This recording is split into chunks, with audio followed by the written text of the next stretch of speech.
त्या सर्वांचा ज्यांनी भारत देश घडवला, नतमस्तक मी त्या सर्वांचा ज्यांनी भारत देश घडवला. आदरणीय अध्यक्ष महोदय, माननीय गुरुजन वर्ग, उपस्थित मान्यवर आणि माझ्या प्रिय मित्र मैत्रिणींनो, सर्वांना माझा सहस्र नमस्कार. आज मी इथे उभा आहे एका अशा विषयावर बोलण्यासाठी ज्याचं नाव ऐकलं की छाती अभिमानाने फुटते, ज्याच्याकडे पाहिलं की डोळ्यात चमक येते आणि तो उंच आकाशात फडकवला की मनात एकच आवाज घुमतो, हा माझा तिरंगा आहे, हा माझा तिरंगा आहे. माझ्या भाषणाचा विषय आहे राष्ट्रध्वज माझा अभिमान.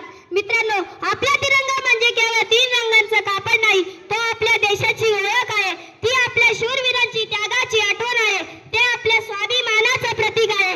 मित्रांनो, आपल्या तिरंग्यात 3 रंग आहेत, केशरी, पांढरा आणि हिरवा. केशरी रंग सांगतो धैर्य ठेवा, त्याग करा, संकटांना घाबरू नका. पांढरा रंग सांगतो सत्य आणि शांततेचा मार्ग कधीच सोडू नका.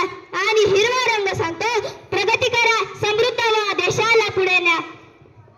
मध्ये आहे अशोक चक्र, 24 आरे असलेलं हे चक्र आपल्याला एकच सांगतं, थांबायचं नाही, पुढे जायचं, थांबायचं नाही, पुढे जायचं. आपण विद्यार्थी आहोत, आपल्याकडे मोठमोठ्या जबाबदाऱ्या नाहीत, आपल्याला देशाचं बजेट बनवायचं नाही, आपल्याला सीमेवर जायचं नाही, पण आपल्याला अभ्यास करायचा आहे. आणि त्याच कधी परीक्षा सुरू होते.